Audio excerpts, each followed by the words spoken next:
victimes du séisme que votre pays a connu, et également à toutes celles et tous ceux qui sont morts en Libye, puisque je crois que l'actualité aujourd'hui est particulièrement grave et qu'elle ne peut pas se décomposer. Donc l'émotion étant telle qu'aujourd'hui, on doit commencer par avoir une pensée par tous ceux qui se battent pour survivre, et puis ceux aussi qui, c'est en lien avec ce qu'on va faire après, se battent aussi pour pouvoir enterrer leurs morts. Alors, je me présente, je m'appelle Abdelhakim Chergui, je suis avocat au barreau de Paris, et je suis avec maître Rizlan Mohtaram du barreau de Casablanca, à la tête de l'équipe d'avocats qui défend les familles Kissi et les familles Mchawa. J'ai la particularité d'être assez sensibilisé aux dossiers internationaux et aux questions et aux problématiques relatives aux droits de l'homme et au droit pénal international. À ce titre, je suis agréé à la Cour pénale internationale, donc j'ai quelques expertises sur le sujet. Alors, on a tenu à organiser cette conférence de presse pour plusieurs raisons. L'une de ces raisons, c'était de vous expliquer, au milieu du tumulte que cette affaire a généré, avec son lot de fake news, son lot d'incohérences et son lot, vous l'avez tous constaté, d'émotions, de passions et parfois de préjugés racistes, il était important pour les familles, une fois passé le temps des premières semaines, de venir exposer ce qui se passe. Vous l'avez constaté, on a un crime qui s'est déroulé dans les eaux territoriales algériennes. Nous avons déposé plainte à Paris pour délocaliser l'affaire, ce qui a entraîné 2 heures après, et après 5 jours de mutisme, la production d'un communiqué de presse du ministère de la Défense algérien qui a inventé, brodé une histoire de refus d'obtempérer. Notez le cynisme de la position du ministère de la Défense, puisque 2 mois auparavant, le même gouvernement osait pour la première fois s'immiscer dans les affaires intérieures françaises pour dire qu'on ne devait pas tuer quelqu'un après un refus d'obtempérer. Rappelez-vous l'affaire qui a donné lieu aux émeutes du mois de juillet. Aujourd'hui, ils ont fait fi de tout ça et ils se sont lancés dans cette pseudo-excuse de refus d'obtempérer dont j'aurai un mot à dire plus tard. Qu'est-ce que recherchent aujourd'hui les familles? Les familles recherchent 2 choses. D'abord la vérité, et après la justice. Et c'est important de dire que nous, on n'inscrit pas cette affaire dans le contexte de tensions diplomatiques entre les 2 pays. C'est évidemment lié, c'est corrélé, mais ne nous disons pas que c'est causé par cela.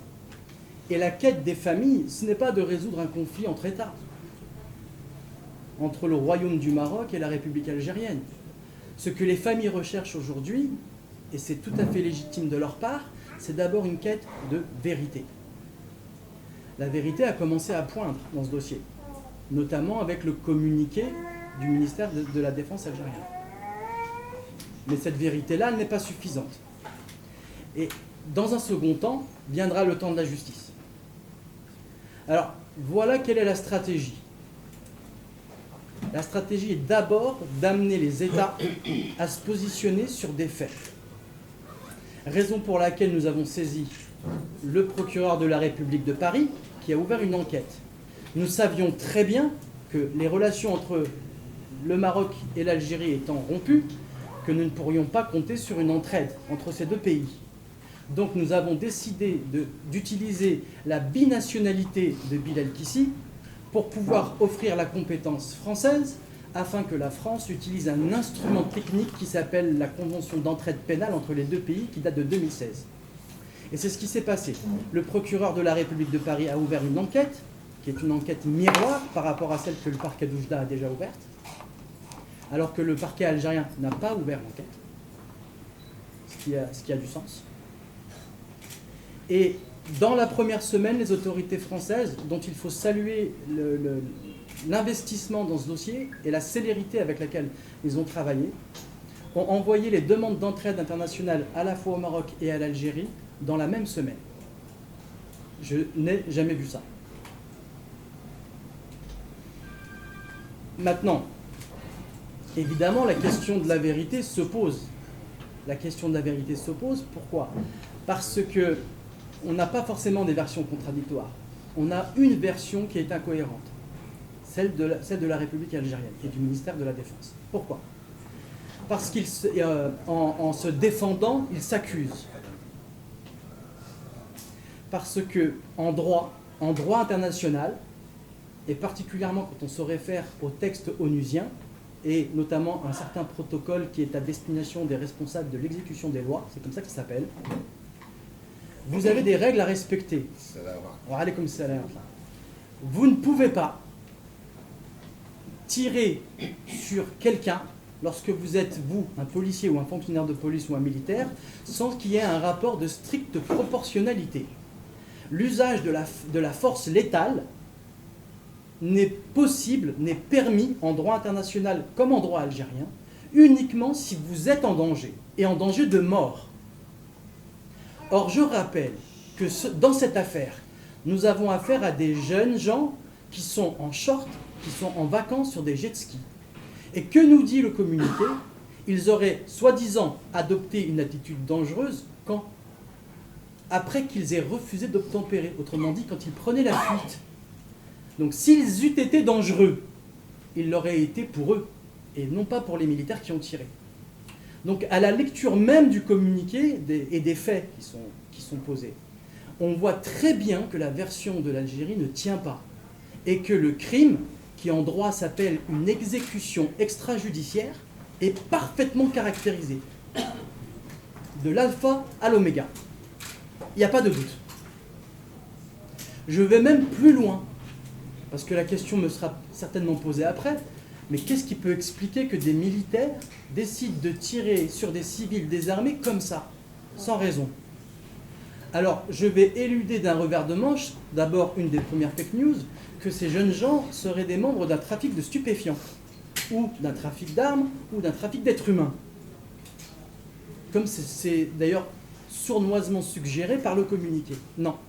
La preuve en est que le 4e qui a été interpellé par les gardes-côtes a été arrêté, placé en détention et jugé en Algérie. Ils l'ont jugé et condamné uniquement pour entrée illégale. Ils ne l'ont pas condamné pour autre chose. Donc partez vraiment du principe que dans ce dossier, il n'y a rien qui viendrait ternir l'image de ces jeunes gens-là. Et quand bien même ils eussent été des délinquants, cela n'eût pas justifié le recours à l'arme létale. Vous voyez? Donc on est vraiment, d'un point de vue juridique, sur un crime, une exécution extrajudiciaire. Pas plus, pas moins. Alors, je vais même plus loin dans mon analyse des faits. D'après le communiqué, les faits se sont déroulés à 19h47. Donc, il faisait encore jour. Or, je vous rappelle que le corps de Bilal Kissi, rahmatullah alayh, a été retrouvé sur place, avec son jet ski. Ce qui suggère fortement l'idée que les militaires qui l'ont vu l'ont laissé délibérément sur place. Là encore, je vais devancer peut-être une question que vous me poserez plus tard. Pourquoi ont-ils agi ainsi? La question est simple. Ils n'ont pas laissé un cadavre. Ils ont laissé un message. Ils n'ont pas laissé un cadavre. Ils ont laissé un message. Qu'est-ce que le message? Chacun est libre de faire son opinion. Ce qui est certain, c'est qu'a priori, le prix de la vie d'un civil marocain vaut beaucoup moins que des considérations politiques ou des ordres militaires. On ne sait pas. Mais c'est ce qui s'est passé. Donc, évidemment, il y a un contexte dans lequel s'inscrivent les faits, mais il y a une réalité. Il y a une réalité, c'est que maintenant, il y a des orphelins. Il y a des gens qui attendaient leur père, que leur père revienne de la plage, et qui vont attendre toute leur vie que leur père revienne. Et il ne reviendra jamais. Et c'est cette réalité-là qui motive notre action. Alors, moi, je suis mandaté par les familles pour aller au bout des choses. Et j'ai deux choses à dire sur ce point. La première des choses, c'est que l'équipe d'avocats avec laquelle je travaille sur ce dossier est particulièrement déterminée. Nous ne laisserons rien et nous ne lâcherons rien. En l'honneur des victimes et aussi de ceux qui sont restés et qui vivront sans les victimes. La deuxième des choses, c'est que non seulement nous n'allons rien lâcher, mais nous allons porter cette affaire au-delà de l'oubli. Et nous allons compter sur vous. Parce que le combat que nous menons, c'est un combat peut-être que nous n'en aurons pas d'aussi noble de toute notre vie. Et nous allons compter sur vous pour que vous transmettiez les bonnes informations et que vous informiez les opinions publiques de ce que nous faisons. Parce que ce que nous faisons, ce que la famille Kissi, ce que la famille Mchewar fait, ce n'est pas d'aviver des braises qui demain tueront des gens. Ce que nous faisons là, c'est que nous réinjectons de la civilisation dans un cadre où ce qui nous a frappé, c'était la barbarie. C'est la barbarie qui a tué ces gens, c'est la civilisation et le droit qui va leur rendre justice. Et pour ça, on ne peut pas travailler dans l'ombre, on ne peut pas travailler sans vous les journalistes. Et nous savons que vous êtes aussi au cœur de certains tourbillons, mais nous vous demandons de résister, de ne pas relayer les préjugés et les commentaires ou les fake news totalement absurdes, ineptes, qui ont été transmises par les racistes de tous bords, des deux côtés de la frontière. Dans ce cadre-là, je vous ai dit que nous ne lâcherons rien. Et ce n'est pas parce que certains systèmes judiciaires ne participeront pas ou se tairont que nous allons rien faire. Nous avons déjà saisi, c'est une exclusivité que je vous offre, nous avons saisi l'ONU, et particulièrement une autorité au sein de l'ONU, qui est une autorité indépendante, et qui s'appelle le rapporteur spécial pour les exécutions extrajudiciaires, sommaires et arbitraires. Le rapporteur spécial pour les exécutions extrajudiciaires, sommaires et arbitraires. Nous l'avons saisi il y a quelques jours d'une demande d'enquête internationale dirigée par l'ONU. Avec cette indication que pour la première fois, l'Algérie a accepté, il y a encore quelques jours, une enquête d'un rapporteur spécial de l'ONU, celui qui est spécialisé sur le droit de réunion. Il est actuellement en Algérie, il vient d'en partir, il a fait une enquête. Donc la coopération des autorités judiciaires avec les rapporteurs spéciaux de l'ONU, apparemment ça fonctionne. Donc nous l'avons saisi très officiellement la semaine dernière d'une demande d'enquête. Et il a le pouvoir de venir en Algérie, de consulter les administrations, de venir au Maroc et de faire une enquête. Parce que nous voulons que la vérité soit établie par la voie officielle le plus rapidement possible. Il est extrêmement important pour le processus de deuil des familles qu'une autorité statue en disant « il y a eu un crime, donc il y a eu un criminel et il y a eu des victimes ». Ce processus-là, c'est le processus qui est au cœur de ce volcan qu'est la justice. Dire le droit, c'est dire qu'il y a eu violation et donc qu'il y a eu des victimes et des criminels. Donc nous avons saisi ce rapporteur parce que son temps de travail est beaucoup plus court et il est beaucoup moins entravé que les juges nationaux. Nous aurons à saisir l'ONU peut-être prochainement pour d'autres mesures. Nous allons utiliser tous les canaux du droit international. Je continue sur le cas plus particulier de Bilal Kissi. On a vu malheureusement des vidéos de son macabé, de son corps, circuler sur les réseaux sociaux. C'est quelque chose d'extrêmement grave. C'est une atteinte à la dignité de la personne humaine. La famille Kissi a déposé une plainte qui aboutira le 5 octobre à Oujda à un procès contre les principaux diffuseurs de cette vidéo. Donc la justice rendra son verdict sur cette question-là. Mais je vous demande de transmettre au plus grand nombre de ne pas diffuser cette vidéo, la vidéo de Bilal. Pourquoi ? Il a une famille, il a des enfants. Il a une mère qui aujourd'hui est tenue éloignée des écrans pour qu'elle ne puisse pas voir le corps supplicié de son fils. C'est vraiment une question de dignité humaine. Donc les vidéos qui tournent, signalez-les, retirez-les et faites en sorte qu'on ne les diffuse plus. Et enfin, je termine très vite sur ça pour laisser la place aux questions éventuelles.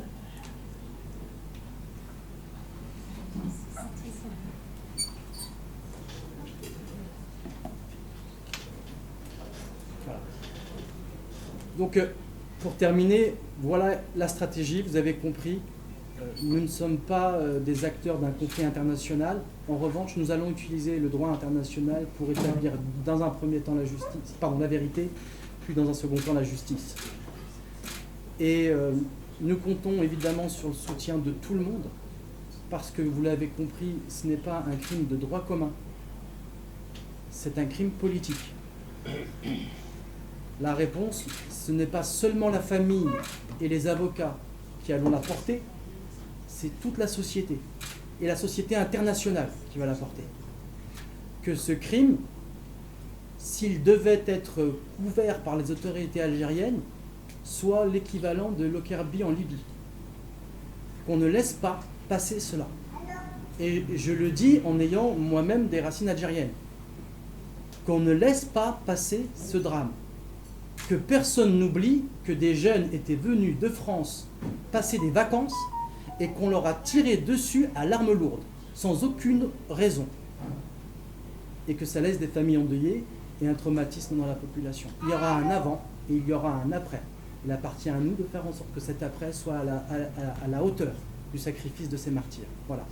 J'en ai fini avec les explications sur le dossier et la procédure. Si vous avez des questions, je peux y répondre. La question des fake news et s'agissant de la restitution du corps. Votre question tombe de manière idoine puisque ça me permet de faire une transition. Nous avons mandaté un avocat algérien du barreau d'Alger pour identifier les autorités qui s'occupent du corps. Après maintes diligences à Alger au niveau des ministères, on nous a assuré premièrement que l'affaire ne serait pas traitée de manière politique, sinon elle aurait été traitée à Alger. Et ils nous ont donc renvoyé aux autorités locales de la wilaya de Tlemcen. Et notamment auprès du parquet militaire, puisque ce dossier est traité par le parquet militaire. Nous avons rencontré les autorités de la wilaya, du parquet civil et du parquet militaire. Et on nous a dit qu'il fallait simplement enclencher la procédure. La procédure est en deux temps. Il faut d'abord procéder à une identification du cadavre officiel, puis l'obtention d'un acte de décès, puis après les formalités de rapatriement. Avec cette précision que des morts algériens au Maroc rapatriés en Algérie, il y en a. Wahid Bouzidi, le comique, on a un exemple. Vous avez aussi des morts, parfois sans papier, qui décèdent en Algérie et qui sont rapatriés au Maroc, même en dépit de la rupture des relations diplomatiques. Ça fonctionne. Nous avons pris la tâche avec le consulat marocain de Sidi Bel Abbès, qui est territorialement compétent. Et je dois féliciter les autorités consulaires, puisqu'effectivement, elles se dévouent actuellement vraiment dans l'ombre, hein, mais elles font beaucoup de travail. Et aujourd'hui, nous sommes arrivés à une situation de blocage, au sens où nous avons fait les demandes, le consulat a la possibilité de procéder à l'identification et d'obtenir les actes et de procéder au laissez-passer, enfin de délivrer le laissez-passer pour permettre l'inhumation. Et actuellement, ça fait une semaine que les autorités du parquet militaire ne lui répondent pas. Les démarches même qui ont été effectuées auprès du ministère des Affaires étrangères par le canal traditionnel n'aboutissent pas. Donc ils peuvent rapatrier les Marocains, c'est ce qui est en cours, qui sont morts là-bas de manière normale. En revanche, le corps d'Abdel Ali, lui, il est bloqué. Et on ne nous répond pas. On ne répond pas à nos sollicitations par écrit. On a dépêché quelqu'un, ça n'a pas abouti, même au téléphone. Alors, la question c'est, est-ce que c'est une lenteur qui a une signification ou pas? Libre, encore une fois, à chacun de se faire une idée. Et j'aurais bien tort de conjecturer en vous disant, pour moi, c'est un refus. Ce que je constate, c'est que si le dossier n'est pas traité de manière politique, certes, il n'a pas été solutionné avec une volonté politique.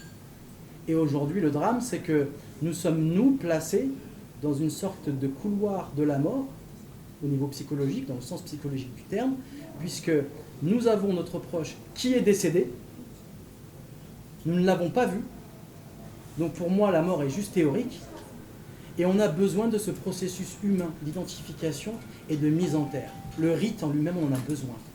Et on sait qu'il est détenu, on pourrait même dire séquestré, sans raison, de l'autre côté de la frontière, dans une morgue, dans un frigo. Et ça fait un mois. Et ça fait un mois que la famille revit le drame en permanence, puisqu'on ne peut pas aboutir. Et l'absence d'humanité dans les relations, ça c'est emblématique de quelque chose. Ça c'est significatif de quelque chose. Donc, pour répondre à ça... Non, en fait, on ne peut pas dire qu'ils font un chantage. Personne aujourd'hui peut dire quelles sont les intentions. On a affaire à une administration. On a des cas où un cadavre marocain a été rendu au Maroc après 2 mois. Il est possible que ce soit juste une lenteur. On n'a pas la preuve que c'est une décision politique de rétention. Il faut être juste. En revanche, je vous dis, il y a une absence de volonté politique de résoudre l'affaire rapidement. Ça, c'est établi. Puisqu'on fait des démarches et on ne nous répond pas. On nous dit, on vous rappelle, et on ne nous rappelle jamais. Donc on peut au moins déduire que là, à défaut d'une opposition politique, il y a un refus de collaborer vite. اكيد ان هاد لا كولابوراسيون فيت لان نورمالمون حنا كيكونوا دول اللي هي بعيده على المغرب واحد المسافات اللي هي طويله وملي كيتوفى شي شخص تما وفاه عديه او بجريمه يعني كيتم التفاعل والتجاوب السريع لان هذه جثه واكرام الميت دفنوه وخصوصا ان بلدين اسلاميين دابا ما كاينش جواب لا كومونتير لا حتى شي حاجه دونك يعني في نظركم انت كمحامي فرنسا وكجزائري فين غاديه الامور؟ واش كاين شي امل اننا نجيبوا الجثه ديال عبد العالي؟ واش كاين شي امل اننا تكون العداله في هذه القضيه ديال هاد الشابين المغربيين؟ واش هاد الشيء اللي داروه العسكر الجزائري ماشي جريمه؟ لانك قلتي ذكرتي في البدايه ديال الحديث ديالك ان هادو كانوا شباب عزل ما هازينش السلاح، وفي العرف وفي العالم وفي القوانين ان الامن او العسكر كيطلق النيران الا اذا كانت واحد خطر اللي كيكون كيستقبلوه من الطرف الاخر كيكون حتى هو مسلح او لا كيكون كيدير كهاز مع الكلاب ولا شي حاجه. هاد الدراري كانوا عزل لابسين شورت كانوا بجيتسكي، واش نقدروا نقولوا واش هي جريمه؟ C'est sûr. Depuis le début, il n'y a pas de doute sur la qualification. On parle d'exécution extrajudiciaire. C'est un assassinat. Un assassinat. Et la plainte que nous avons déposée à Paris était pour 4 chefs de prévention. Assassinat, tentative d'assassinat, détournement de navire, puisque le jet ski est un navire, et non-assistance à personne en danger. Parce qu'on ne sait pas si Abdelali était vivant quand ils l'ont pris, on ne sait pas si Bilal était vivant une fois qu'ils l'ont tiré dessus. Donc les 4 infractions peuvent tout à fait se cumuler. Donc évidemment c'est un crime. Maintenant, où est-ce que ça va aller? Je ne sais pas. Ce qui m'intéresse pour le dossier Mchewar, c'est que les opinions publiques et le monde sait. Ça rendra la situation de l'armée algérienne intenable. Et ça, pour moi, je sais qu'on va rapatrier le corps. J'ai pas de doute sur ça. J'ai pas de doute sur... C'est quand on va le rapatrier qui me pose problème. Oui. Il y a le monsieur qui a بعض الأخبار أن الجزائر تطالب بواحد الفدية مالية مقابل الجثة ديال عبد العالي. واش هذا الشيء صحيح ولا لا؟ Totalement faux. هذا سؤال. سؤال ثاني، واش الجزائر كتعتبر راسها فوق القانون بهذا الشيء اللي دارت؟ قتل العزل وما بغاوش يسلموا الجثه ديالهم للاهل ديالهم. Je vais vous répondre parce que votre question est un peu politique. Mais je vais vous répondre un peu de travers, vous m'excuserez. D'abord, vous faites une erreur quand vous formulez votre question. C'est pas l'Algérie qui a tué. L'Algérie, c'est une nation, c'est un État, c'est un peuple. Sinon, vous tombez dans les généralités. C'est pas les Algériens, c'est pas l'Algérie qui a tué le Maroc, on est d'accord. C'est des criminels qui ont tué des victimes, de nationalité algérienne d'un côté, de nationalité marocaine de l'autre, d'accord. Les militaires en question ont agi. Est-ce qu'ils ont agi dans le cadre d'un plan? Est-ce qu'ils ont agi dans le cadre d'une chaîne de commandement? Est-ce que le gouvernement et les autorités algériennes vont les défendre? Nous le verrons au cours de la procédure. Et seulement à ce moment-là, nous saurons et nous pourrons dire que c'est un crime d'État ou un crime politique ou un crime de droit commun. D'accord? Donc c'est pas tout de suite qu'on le saura. Mais ne tombez pas dans la manière dont vous formulez les questions ou vous posez les problèmes dans les généralités parce que les mauvaises questions amènent les mauvaises réponses. S'agissant de ce que j'ai dit, je vous le redis à vous, non, il n'y a jamais eu de demande de rançon pour obtenir le cadavre. Ça, c'est une information qui est fausse. مع كامل احتراماتي للجواب ديالك ولكن انا ما كنخلطش الامور لان الجزائر ما خرجتش لينا ببيان وما قالتش لينا ان هذوك راهم مجرمين انهم تجاوزوا القانون وانهم غيتعاقبوا. لو كان خرجت الجزائر بشي بيان اللي غتوضح لينا فيه الحقيقه غادي نقولوا ماشي الجزائر، ولكن مادام الجزائر ما خرجاتش كحكومه بيان تفند ان هذوك الناس راه داروا شي حوايج لشخصيه اللي هما مجرمين غادي يتعاقبوا ولا دونك هنا الجزائر مسؤوله. سي با كاستيون دو بوليتيك. Non, non, non, mais votre raisonnement est faux. Si vous me permettez, c'est un sophisme. C'est-à-dire que vous partez d'un raisonnement et puis vous vous trompez à mi-chemin. C'est pas comme ça que ça fonctionne. C'est pas vous qui décidez de dire si l'Algérie prouve que, etc., ils sont pas coupables, etc. Le processus d'établissement de la vérité et donc le processus de justice internationale prend du temps. Ça se fait dans le cadre d'un débat contradictoire, avec des faits. Avec des faits. Là, on sait déjà que la version officielle, qui pourra changer, elle pourra changer. Ce n'est pas un communiqué de la présidence, mais c'est un communiqué du ministère de la Défense. Donc, c'est la présidence qui va engager l'État et nous verrons dans les mois qui viennent quelle va être l'attitude et la posture des gouvernants algériens. Inch'Allah. On le verra. Et nous, on se bat pour les amener à prendre une position. Et après, vous, moi, tout le monde, nous en tirerons les conséquences. D'accord? Il y avait madame. Quand ça voudrait de l'AFP, j'ai plusieurs questions à vous poser. Allez-y. La première, c'est par rapport au rapporteur onusien dont vous avez parlé tout à l'heure et qui s'est déplacé en Algérie. C'est pas le même. Hein. Oui, oui, mais est-ce que vous pouvez nous expliquer un peu plus par rapport justement à celui qui s'est déplacé en Algérie, il a fait quoi? Et quel est le titre? Alors, j'ignore la raison, enfin le plaignant qui l'a fait venir, je ne suis pas au courant des faits originaux. Ce n'est pas par rapport à l'affaire Absolument pas. Ah, ok. Il est spécialisé, lui, en fait les rapporteurs spéciaux, c'est des mécanismes de l'ONU sur la question des droits de l'homme, où vous avez un rapporteur spécial sur la discrimination, etc. Et ils vont dans des pays quand ils sont sollicités pour faire des enquêtes qui sont très sérieuses avec les moyens qui sont. Par exemple, je rends hommage au professeur Jean Ziegler, qui était le rapporteur sur le droit à l'alimentation, et qui, si vous lisez sa littérature, vous comprendrez comment il travaille. Donc nous avons saisi un rapporteur qui est compétent pour nos faits. C'est celui qui est compétent pour les exécutions extrajudiciaires, sommaires et arbitraires. Et vous n'avez pas de retour